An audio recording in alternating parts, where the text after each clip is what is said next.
12वां question देखिए, पृथ्वी से किसी रॉकेट को सूर्य की ओर दागा गया है।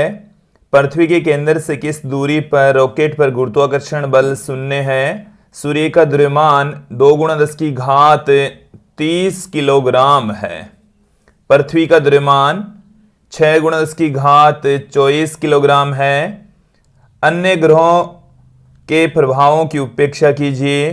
इनकी जो कक्षीय त्रिज्या है, पृथ्वी की कक्षीय त्रिज्या 1.5 × 10 की घात 11 मीटर है। हमें क्वेश्चन के अंदर मास ऑफ सन दे रखा है 2 × 10 की घात 30 किलोग्राम। मास ऑफ अर्थ दे रखा है 6 × 10 की घात 24 किलोग्राम। इसके साथ में हमें दे रखा है कक्षीय त्रिज्या, जो वर्ताकार पथ पर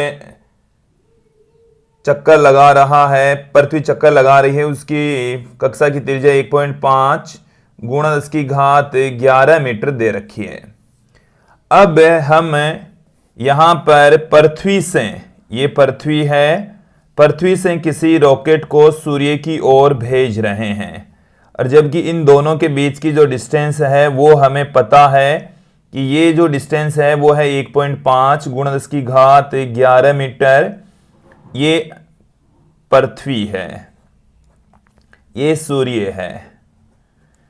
हम यहां से कंसीडर कर लें कि किसी उपग्रह को जिसका द्रव्यमान स्मॉल m है, इसको यहां से प्रक्षेपित किया जाता है और बिंदु P पर उस पर लगने वाला जो गुरुत्वाकर्षण बल है वो शून्य हो जाता है। गुरुत्वाकर्षण बल शून्य कौन से बिंदु पर हो जाता है, उसी को हमें फाइंड आउट करना है। तो हमने यहां पर कंसीडर कर लिया कि ये बिंदु P पर गुरुत्वाकर्षण बल की वैल्यू है वो शून्य हो जाती है और पृथ्वी के केंद्र से अक्ष दूरी पर शून्य हो जाती है। ये हमने यहां पर कंसीडर कर लिया कि पृथ्वी के केंद्र से ये अक्ष दूरी पर इसकी वैल्यू है वो शून्य हो जाएगी। तो देखिए दोस्तों, इस बिंदु पर जो स्मॉल m द्रव्यमान का हमने रॉकेट दागा है, तो उस सूर्य तथा इस स्मॉल m द्रव्यमान के रॉकेट के मध्य लगने वाला गुरुत्वाकर्षण बल और पृथ्वी तथा इस रॉकेट के मध्य लगने वाला जो गुरुत्वाकर्षण बल है, दोनों बराबर हो जाएंगे और कुल गुरुत्वाकर्षण बल रॉकेट पर शून्य हो जाएगा, क्योंकि दोनों गुरुत्वाकर्षण बल एक दूसरे के अपोजिट डायरेक्शन में काम करेंगे। तत्पश्चात कुल गुरुत्वाकर्षण बल शून्य हो जाएगा। देखिए, बिंदु P पर रखे रॉकेट पर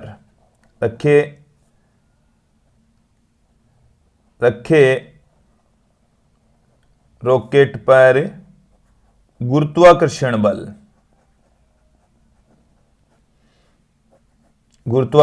बल शून्य है। इसका मतलब यह हुआ कि पृथ्वी द्वारा आरोपित गुरुत्वाकर्षण बल, तो पृथ्वी द्वारा आरोपित गुरुत्वाकर्षण बल को हम लिख दें capital G m/e small m upon यहां से यहां तक की दूरी का वर्ग, तो x square equal to capital G m/s। ये हमने लिखा है पृथ्वी तथा उस रॉकेट के मध्य लगने वाला गुरुत्वाकर्षण बल। ये हम लिख रहे हैं पर रॉकेट तथा सूर्य के मध्य लगने वाला गुरुत्वाकर्षण बल capital G m/s small m। और अब यहां पर डिस्टेंस लिखनी है सूर्य तथा इस रॉकेट के बीच की दूरी, तो 1.5 × 10 की घात 11 माइनस में अक्स का स्क्वायर। यहां से कैपिटल G कैंसिल हो गया, स्मॉल m से स्मॉल m कैंसिल हो गया, सबकी वैल्यू पुट कर देते हैं, अक्स रह जाएगा। मास ऑफ अर्थ हमें क्वेश्चन में दे रखा है 6 × 10 की घात 24 बट्टे में पड़ा है x square equal to mass of sun दे रखा है 2 × 10 की घात 30 अपॉन 1.5 × 10 की घात 11 माइनस में अक्स का होल स्क्वायर। यहां से आप देखेंगे कि इस 2 का इस 6 में भाग लगाएंगे तो 3 बच गया बट्टे में अक्स स्क्वायर इक्वल टू 10 की घात 24 इधर है और 10 की घात 30 इधर है, तो यहां पर 10 की घात 6 रह गई है, अपॉन में है 1.5 × 10 की घात 11 माइनस अक्स का होल स्क्वायर। अब इसको हम कैलकुलेट करके अक्स की वैल्यू फाइंड आउट करेंगे।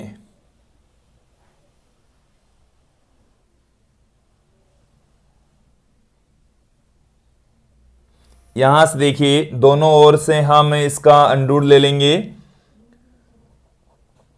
दोनों तरफ से वर्गमूल लेने पर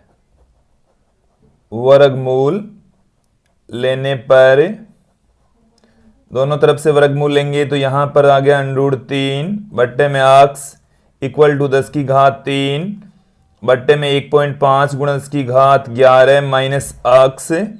इसको हम इधर गुणा कर देंगे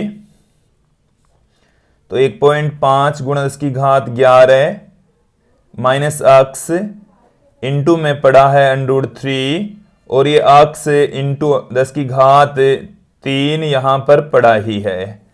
इसको अंदर गुणा कर दीजिए। जब इसको यहां से गुणा करेंगे तो हमें क्या मिलने वाला है, देखिए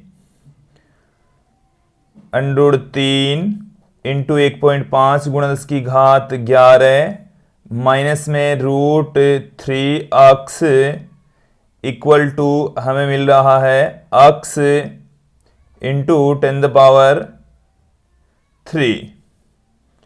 यहां से इसको बराबर के दूसरी तरफ ले जाएंगे हम तो हमें देखिए क्या मिलेगा, √3 into 1.5 into 10⁻11 equal to 1000 x plus 1.732 अक्स।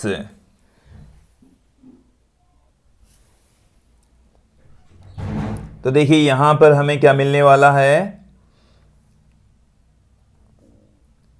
इन दोनों का जोड़ कर दीजिए तो 1001.732 अक्स इक्वल टू हमें मिल रहा है √3 इंटू 1.5 इंटू 10⁻11। यहां से अक्स इक्वल टू क्या निकल कर आ रहा है, √3 की वैल्यू होती है 1.732 इंटू 1.5 इंटू 10⁻11 और ये हमें मिल रहा है 1001.732। और दोस्तों जब हम इसकी कैलकुलेशन करेंगे तो हमें इस अक्स की फाइनल वैल्यू प्राप्त हो जाएगी और ये लगभग 2.6 गुणा 10⁸ मीटर प्राप्त होती है।